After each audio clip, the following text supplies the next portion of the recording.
Jadi pada hari ini kami menindaklanjuti hasil gelar perkara khusus kemarin, di mana penyidik Polda Metro Jaya telah menunjukkan ijazah Pak Joko Widodo. Dalam kesempatan ini, izin Bang Kosinudin, saya perlu mengklarifikasi beberapa hal. Yang pertama adalah ada pengacara dari pihak Pak Egy Sujana yang mengatakan bahwa beliau memegang ijazah. Kemudian di situ beliau merasakan ada emboss, kemudian di situ beliau mengatakan ada watermark. Saya pastikan bahwa apa yang disampaikan itu adalah keterangan yang menyesatkan publik. Kenapa?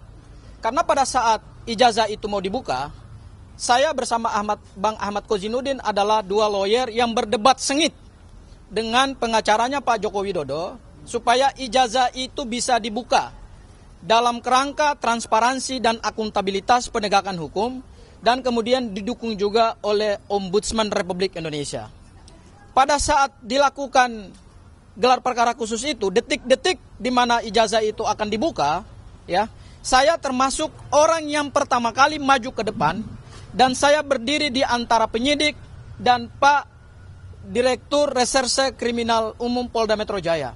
Dan saya menyaksikan dengan mata saya sendiri detik-detik di mana ijazah tersebut digunting dari segel yang sudah disegel oleh penyidik Polda Metro Jaya, dan ijazah tersebut diperintahkan, diberikan arahan oleh penyidik Polda Metro Jaya tidak boleh diraba, tidak boleh dipegang, tidak boleh disentuh. Sehingga saya hanya melihat itu dari jarak yang sangat-sangat dekat. Tetapi karena ada arahan dari penyidik Polda Metro Jaya supaya ijazah tersebut tidak dipegang, maka saya juga tidak memegang ijazah tersebut. Dan ijazah tersebut ditaruh di satu map yang hard case, ada logo UGM-nya, dan dilapisi dengan plastik yang keras. Jadi kalau ada pernyataan dari pengacara Pak Egy Sujana mengatakan bahwa beliau menyelonong, jarinya masuk, saya pastikan itu keterangan yang menyesatkan publik. Keterangan tersebut tidak benar. Karena keterangan itulah yang memberikan kebingungan kepada rakyat hari ini. Bahwa berdasarkan keterangan dari Bunda Eli, ijazah tersebut ada embossnya, ijazah tersebut ada watermarknya. Saya pastikan keterangan tersebut keterangan yang tidak sesuai dengan fakta di dalam gelar perkara khusus. Itu hal yang pertama. Hal yang kedua, pada saat dilakukan gelar perkara khusus itu, ada dua ijazah yang dibuka, yaitu ijazah SMA dan ijazah program sarjana.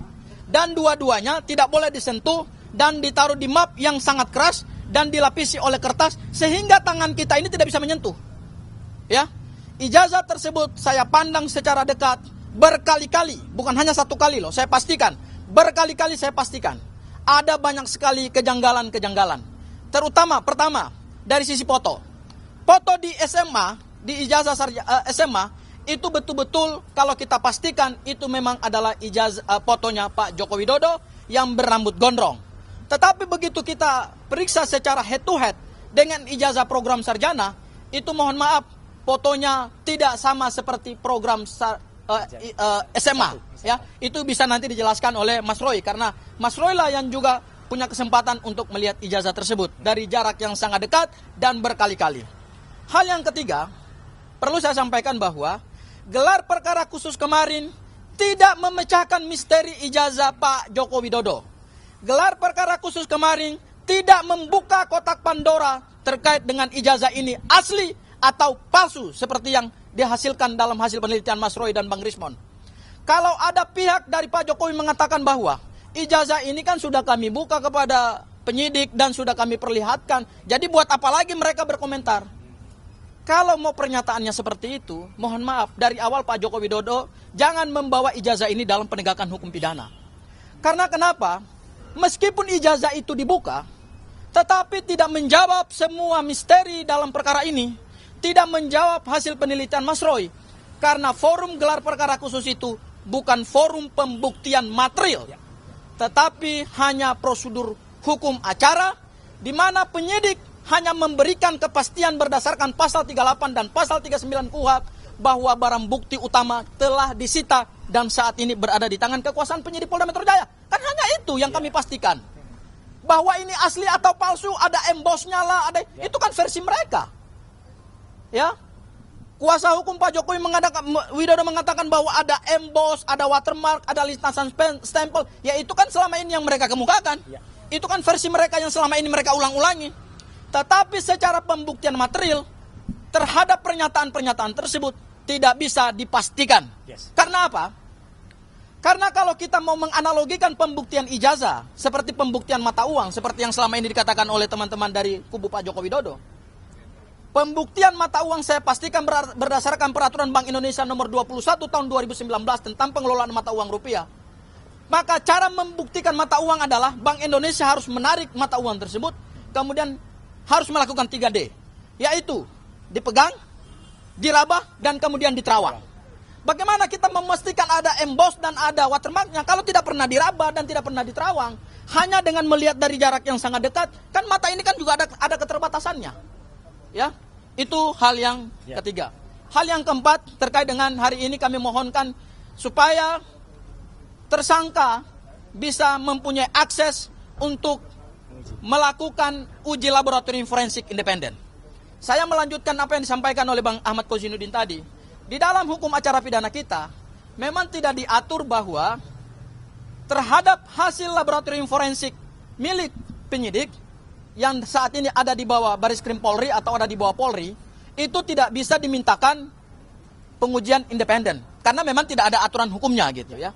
Tetapi perlu kami pastikan bahwa meskipun itu tidak diatur secara terang di dalam KUHP, bukan berarti itu tidak bisa dilakukan. Kenapa? Karena kita perlu ingat bahwa tersangka itu mempunyai hak yang diberikan oleh undang-undang. Di pasal 65, tersangka mempunyai hak untuk mengajukan ahli yang menguntungkan, ahli yang meringankan. Dalam konteks mengajukan ahli yang menguntungkan dan meringankan itu, maka hari ini secara resmi kami mengajukan permintaan agar dilakukan uji laboratorium forensik independen. Kenapa perlu dilakukan uji laboratorium forensik independen? Mohon maaf, ini perkara memang sederhana, perkaranya perkara ijazah. Beda dengan perkara pembunuhan. Tetapi ingat, ijazah ini adalah bukan ijazah sembarangan. Ijazah ini adalah milik mantan Presiden Republik Indonesia. Dan sejarah Indonesia akan mencatat bahwa di tahun 2024 sampai kemudian tahun 2025 sampai tahun 2026 ada seorang mantan presiden yang ijazahnya dipersoalkan.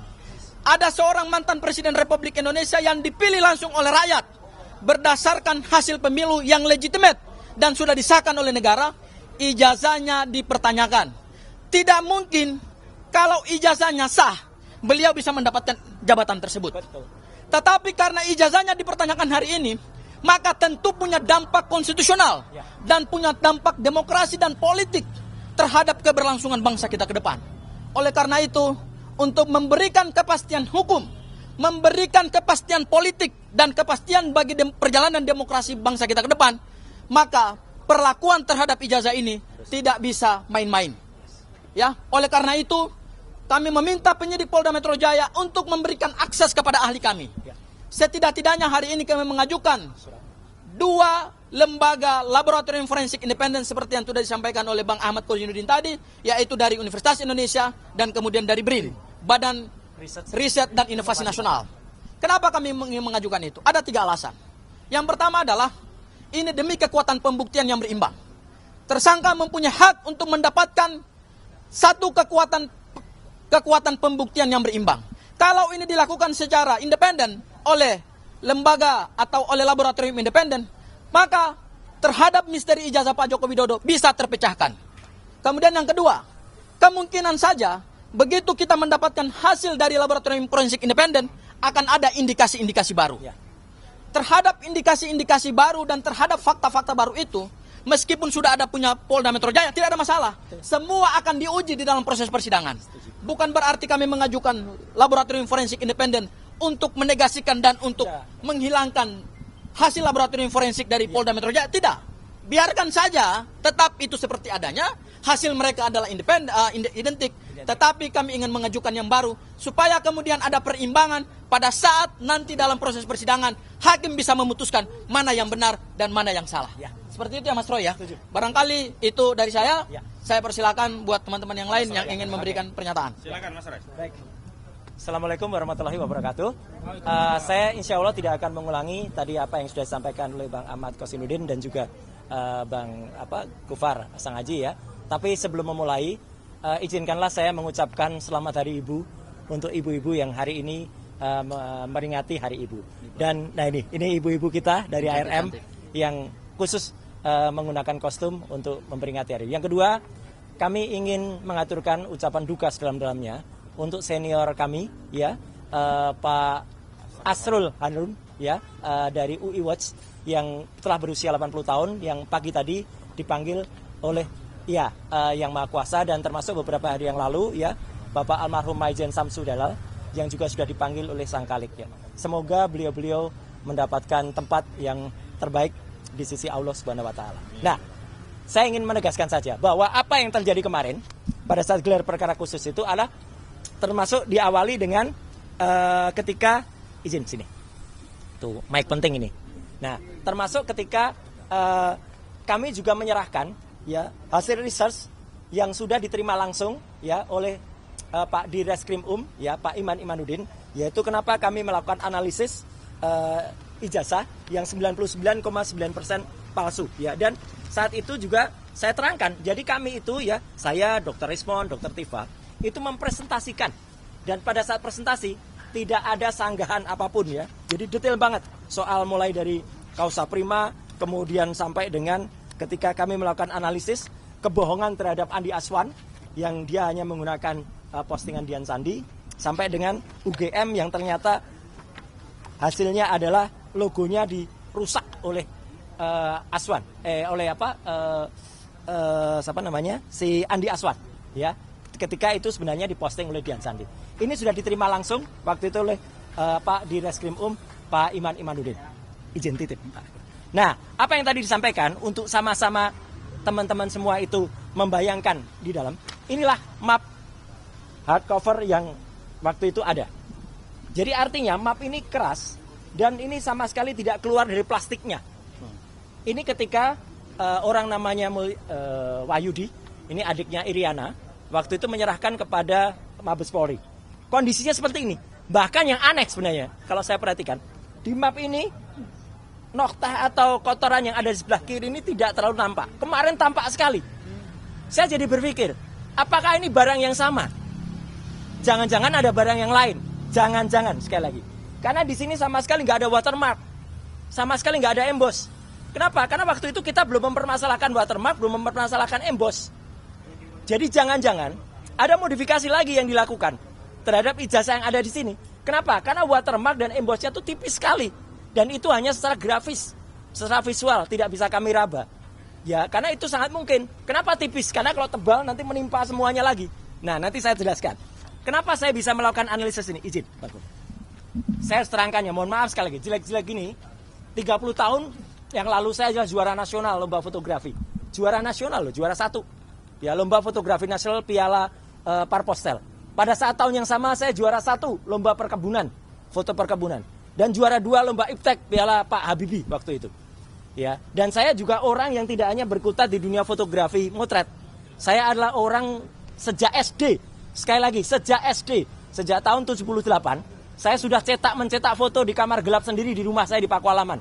Jadi saya mengerti betul apa itu fixer, developer, kemudian pengembang dan lain sebagainya. Jadi foto itu bisa kita cetak sendiri, tapi kemudian hasilnya pun tergantung kualitas bahan kimianya. Saya menulis tulisan panjang di beberapa media, bahwa kalau prosesnya tidak benar, maka foto itu usianya kurang dari 10 tahun itu sudah ada tanda-tanda dia menghilang gambarnya, atau bluish, atau blur. Ya, dan itu yang terjadi, izin, pada ijazah ini. Yang kemarin kita lihat seperti ini, fotonya sangat jelas, sangat tajam. Sekali lagi saya pastikan, 99% tidak mungkin foto ini dibuat 40 tahun yang lalu. Cetakan ini dibuat 40 tahun yang lalu. Kalau cetakannya dibuat kira-kira baru sekitar 10-15 tahun yang lalu mungkin. Karena sangat kontras, maaf Mbak.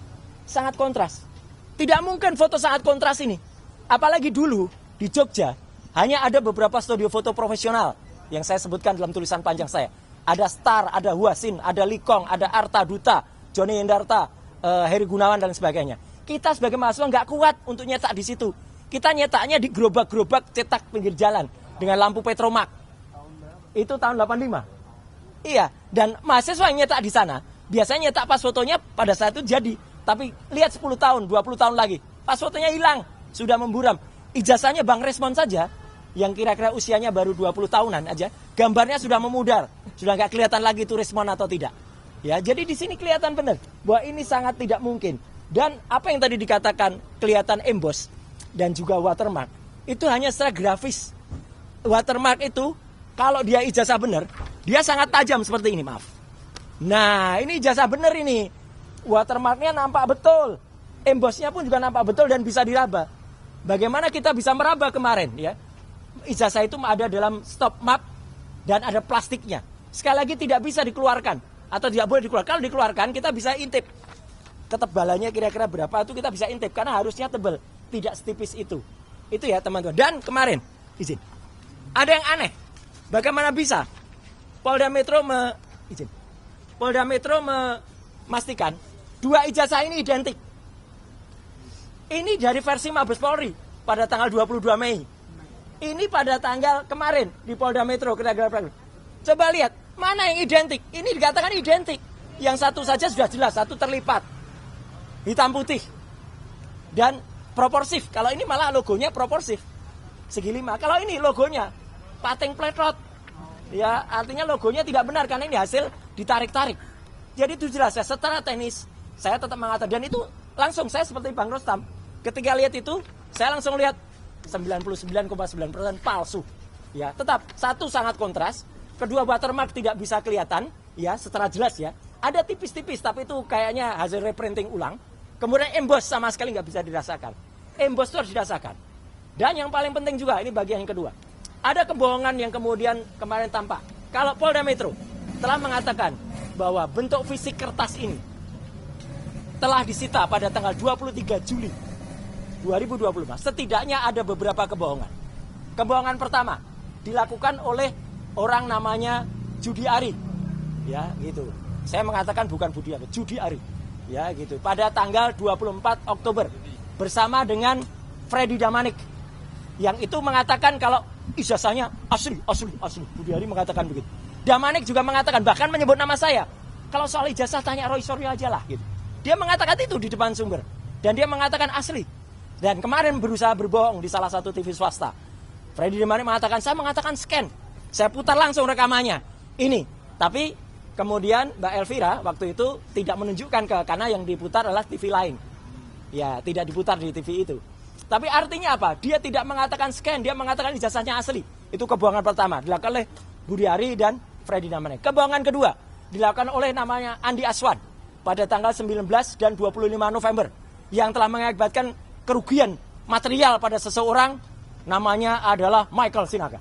Wah, itu orangnya. Dia sudah melaporkan dan sukses, teman-teman ya. Harap diingat, Andi Aswan sudah timbul LP karena mengakibatkan kerugian material pada seseorang yang harus hadir di acara itu, tertarik hadir dia karena disebutkan ijazah asli scan. Ternyata palsu, bukan scan. Dan kerugian dan kebohongan ketiga dilakukan oleh siapa? Joko Widodo sendiri. Pada tanggal 9 Desember ada sebuah wawancara khusus yang disiarkan oleh TV. Nah, ini. Ya. Ya, enggak usah disebut TV-nya ya, gitu. Dia mengatakan di rekaman itu ketika diwawancara oleh Mbak Friska Clarissa, ya, dia mengatakan, ijazahnya saya pegang kok. Gimana ijazah bisa dipegang? Semenjak 23 Juli sudah disita Polda Metro Jaya. Dan dia mengatakan ijazah sudah dipegang itu pada wawancara khusus eksklusif yang baru ditayangkan tanggal 9 Desember.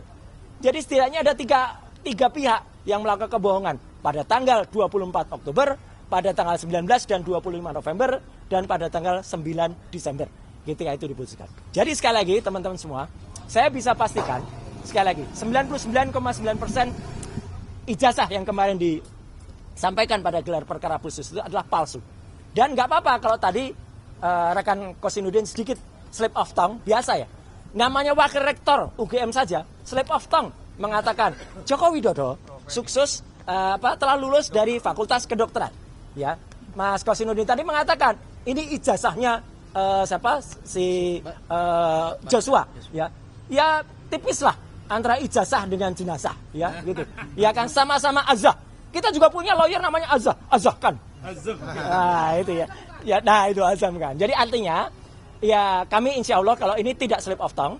Jadi kami semua ketika gelar perkara khusus itu benar-benar melihat bahwa pada saat gelar perkara khusus kami tidak melihat dengan jelas yang namanya watermark ya. Kalau ada itu grafis. Emboss tidak bisa emboss itu harus diraba. Bagaimana kami bisa memegang, meraba, itu tidak dikeluarkan. Dan kalau ada tangan seseorang yang katanya kami bisa meraba, menembus. Apa bisa tangannya menembus? Nggak mungkin tangan itu menembus begitu ya. Nggak mungkin, karena tangan yang menembus itu adalah dia harus masuk ke dalam plastik. Tidak mungkin tangan itu bisa masuk ke dalam plastik dan kemudian menembus semacam itu. Susah kemudian kalau melakukan itu gitu ya. Jadi artinya kecuali dia bilang, mungkin ijazahnya pendek, tapi ijazahnya juga bisa panjang. Wah, itu baru bisa ya. Itu baru keluarnya pendek dan panjang. Tapi kalau namanya ijazahnya tangannya bisa menembus, sama sekali tidak mungkin. Saya kira itu ya penegasan dari saya. Oh, materainya juga ada materai hijau, ada merah. Itu nanti termasuk salah satu yang akan kita challenge pada saat itu karena tidak semua kita beberkan ya. Karena pengalaman kita cerita soal emboss, kita cerita soal watermark diikuti. Itu ya. Jadi itu yang tidak bagus. Jadi kira-kira itu teman-teman semua. Dan tadi ada salam juga dari Dr. Ismon, salam dari Dr. Tifa. Kita RRT tetap bersatu di bawah kuasa-kuasa hukum kami semuanya. Sekian, terima kasih. Wassalamualaikum warahmatullahi wabarakatuh.